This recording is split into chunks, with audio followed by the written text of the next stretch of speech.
eBay. Hi, my name is Brian, and this is... RESELLING. And we are the kings of eBay. On this episode, we will be talking about the top 15 Facebook groups that you should join right now. Right, Max? Yep. A lot of people that resell like I do, we use Facebook for Facebook Marketplace, and sometimes that's just it. But you should be using it for way more things. So here's the countdown of the 15 groups that you should join. You want to go on Facebook, there's a button for groups, click groups, search groups, and that's how you get to these pages. Number 15 is specific locations for specific items. So if you happen to get a pennant or some sort of collectible for a certain city or a certain place, there is probably a Facebook group for that specific city or place. So recently I got a whole lot of pennants. One of them was for a place called Hampton Beach, which is up in New Hampshire. Another one was, I got about 50 pennants that were from like the 60s for a place called Asbury Park in New Jersey. So I joined the Facebook group for both of those places, and I posted links to my eBay page for each one of those collectibles. So the Hampton Beach one I just had one of.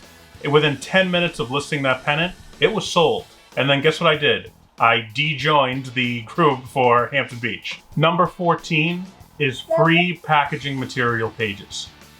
If you look in your local area, there is a group for people who have free packaging material. What it could be bubble wrap, could be styrofoam, could be boxes, could be anything. And they want to get rid of it for free. They want to do recycling, but also they want to save you money. Every aspect of our business could be free if you want to hustle and do it. So number 14 is get all that stuff for free. Number 13, thrifting, reselling, and eBay groups. If you type in any of those words, thrifting, reselling, eBay, any of those, you are going to end up finding a group that's going to have anywhere from 100 members to 50,000 or 100,000 members. They are very, very, very strict about what you can post and what you can say. But some of those groups have helped me being able to find out certain things that, to sell or bolos or all sorts of stuff. I'm probably in 40 or 50 of those groups. Some of them are better than others, but I'll let you determine which one's best for you. Number 12, movie and music collector groups. There are so many movies available to buy, and music, CDs, cassettes, all that stuff being able to buy. You can go and you can find all these cassettes that people want that they may not look on eBay, they may not find them. You may not know which ones are the right ones to buy. Any of that stuff can help you sell a lot of those things. And I was able to learn a lot from some of those groups about the things to buy and some of the stuff not to buy. So keep in mind, joining all these groups are free, so you can join them all that you want. Use the ones you want and don't use the ones you don't. Number 11, local flea market pages. No matter where you live, there is probably a flea market within 10 to 20 miles of your house. I live right near Boston. There are a ton of them. I joined all of them, and you get to meet other collectors, you get to meet other vendors, and those people, if you find people that are constantly getting the stuff that you buy and sell, and you make a good relationship, you can get that stuff before it even hits the flea market. And I've been able to do that for a long time, so I highly recommend that. Look up for all your local flea markets. Number 10 is fan pages for specific people.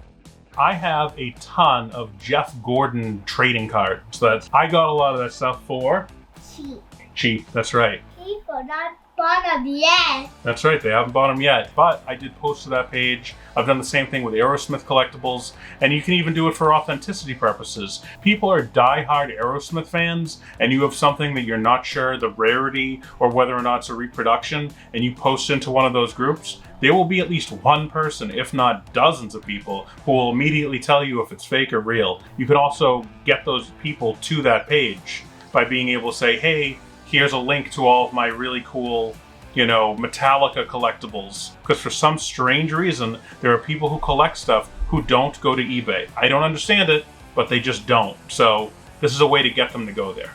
9. Number 9, sports card collectors. There are people who collect sports cards. There's hundreds of millions of them or something crazy like that. If you are going to yard sales and things like that, you need to be aware of the stuff to buy and the decades to buy and the things not to buy. Because if you're walking by sports cards completely because you just don't know what you're doing with them, that's a mistake. You need to get a little bit educated. That's right. Yeah. Even Max knows. It's a big mistake if you to do that. So joining these sports card collector groups also helps if you happen to buy something that you're not sure if it's real. I happened to get myself what I thought was a Michael Jordan rookie card. Sure enough, I posted to the group and there was about 50 comments that all began with the word F and ended with the rest of it being ache. So everyone said fake. I could have sent that off for authentication and that would have cost me a bunch of money only to find out that I was authenticating something that wasn't even worth the paper it was printed on. Number 8, high-end clothing authenticators. So if you happen to buy something that's Gucci or Prada or anything, you don't know if that's a real Burberry, you can post it to these groups and the people who know it. I mean, these are people who just know everything there is to know about high-end fashion.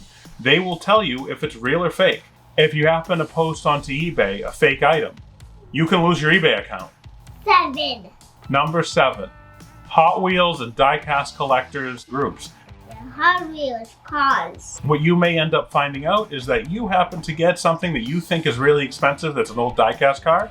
It may be, it may not be. You also need to wonder about the condition and things like that. You post it to these groups, they'll tell you.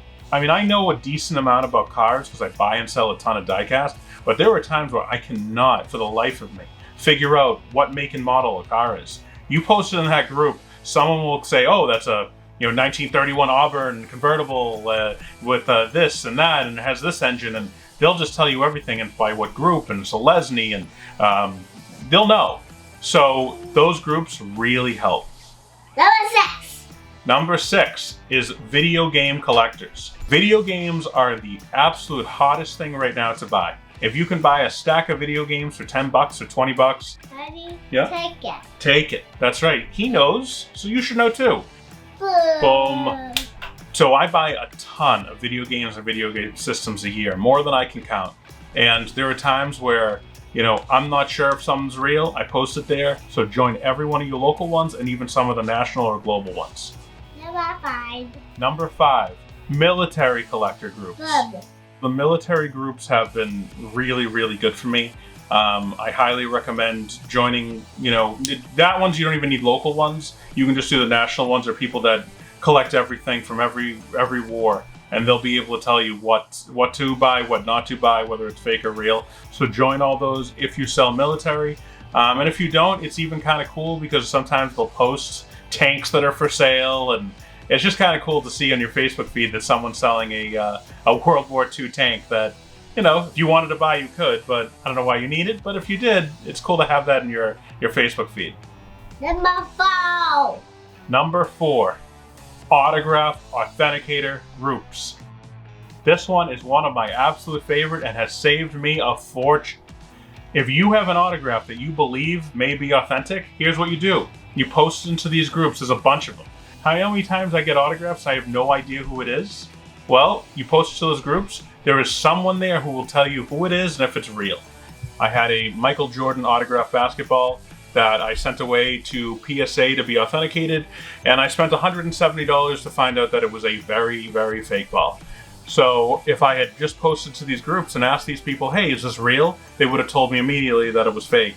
If it's 50-50, then send it away anyway and then let them determine it. But if it's 100% people saying it's real, it's probably real. If it's 100% people saying it's fake, it's probably fake. Number 3, you don't just want to be on Facebook Marketplace. You want to be on every single yard sale group. So when you post to Facebook Marketplace, right now this number could go up. I believe you can post to a total of 20 groups. So Facebook Marketplace and then 19 others. I have some cities near me that have 50 or 60,000 people that are in them. So if a group only has 5,000 members, if you want to join it, fine, but that's not a group I would ever post to. If you do happen to have a group that has 50,000 members, those are the ones you want. If you're a reseller looking for things, I've gotten unbelievable scores by joining some of the small ones. Just because a page is small doesn't mean that you won't find stuff to buy. It's probably not going to help you for selling your things, but it will help you for finding really cool stuff to buy, typically at a pretty good price. The number 2, what's my antique and what is this? There are so many times in this business you get an item and you have absolutely no idea what it is. No clue. You post it to that group, and now instead of it's just you trying to figure it out, at 10 o'clock at night, banging your head against the wall, trying to figure out what this item is. Now you can have 100,000 people banging their head against the wall too, trying to figure it out with you. And there are so many times where I've posted stuff where I had no idea. And there was somebody that goes, I had that as a kid, it's this, this, this, and this. Their rules are they will not talk value. But the way around that is if somebody really knows their stuff, private message them and just say, hey, just out of curiosity, how much is this item worth? Don't do it publicly because it really pisses these group moderators off for some reason. Because obviously it's why we're posting. We want to know what these things are worth. They don't want anyone talking money. They don't want anyone selling any items. But if you post an item, there is a lot of times where I posted something pretty cool, like what is this? I get a message, hey, is that for sale? And obviously, yeah, it is. And you sell it. And you actually can make pretty good money. My number one group to join on Facebook by a mile is called Action Figure Identification. There's two of them. One that's called the original and one that's just called Action Figure Identification. Join both of them. I've probably had them identify over 1,000 action figures, and these people are pretty much batting 1,000. They know what everything is. Everything. It is amazing. The trick is, let's say you have 15 figures you can't identify. Get a piece of paper, do numbers 1 through 15, cut them out with scissors, and then next to each item, put the number 1, 2, 3. That's really helpful for those people. And it's helpful for you because when they say what each figure is or what each thing is, honestly, you don't know what they are. So if they just say, oh, it's the green one, you get 7 green things in there, it's not going to help you.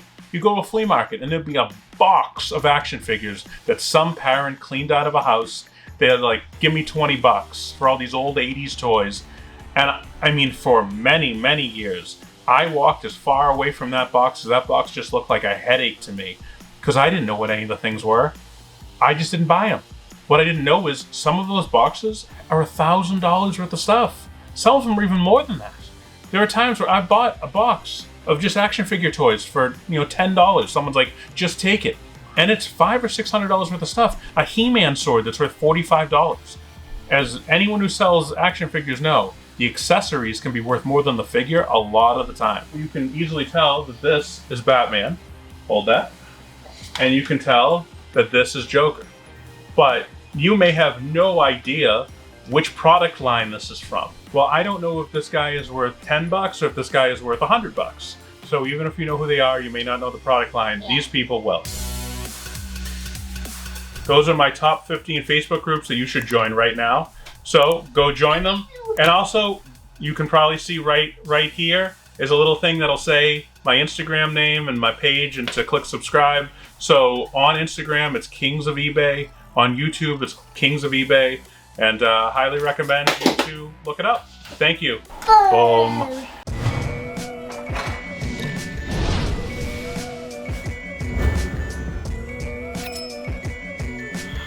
Kings of eBay.